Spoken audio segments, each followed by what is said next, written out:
Hi guys! In this video, we're going to talk about the Assure model.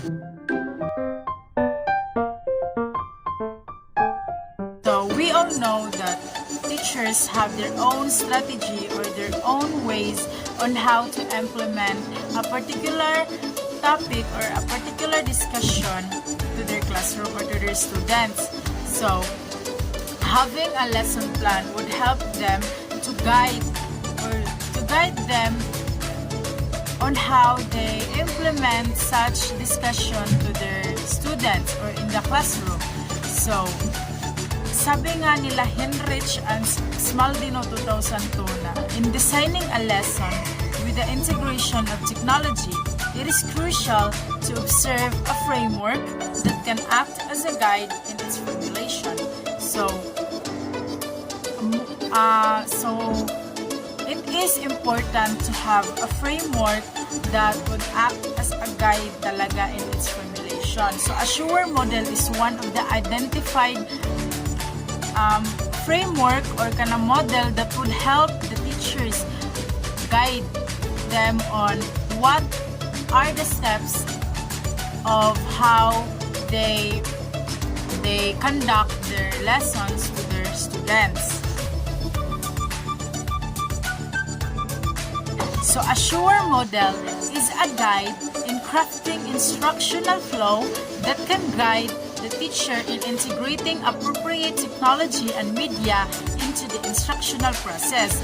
It is also referred to a systemic approach that the teacher can use when writing an instructional plan. So Assure model have 6 essential steps that is very important for the teachers to know to have a guide or to implement their lesson properly.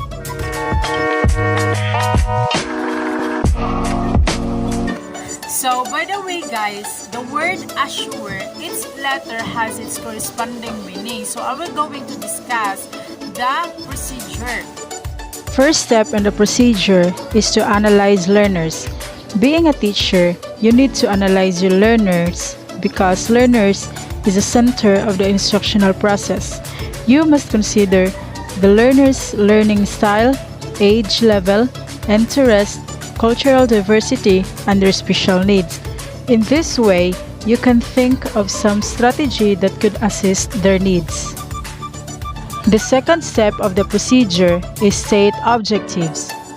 In making a lesson plan, being a teacher, you need to state your objectives, point out your target.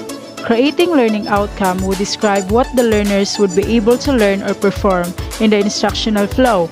This will help you in guiding or reach your desired outcome in your discussion. The third step is to select methods, media, and materials. Selecting the appropriate way of delivering the lesson and using the applicable media or technology can effectively make learners acquire understanding of the lesson or gain the competence desired. Teachers need to decide which teaching style and strategy would help him or her effectively implement the topic, same as the materials and technology he or she wants to use in order to come up in a positive outcome. The fourth step in the procedure is to utilize methods, media, and materials. Once you have selected your method, materials, and media you want to use, this time you have to utilize them and implement it in your class. Bear in mind what are those learning outcomes of the lesson you have made, because being a teacher, you need to decide which part of the instructional flow will a particular material or technology be employed and the manner on how it will be more effective to achieve the learning outcome.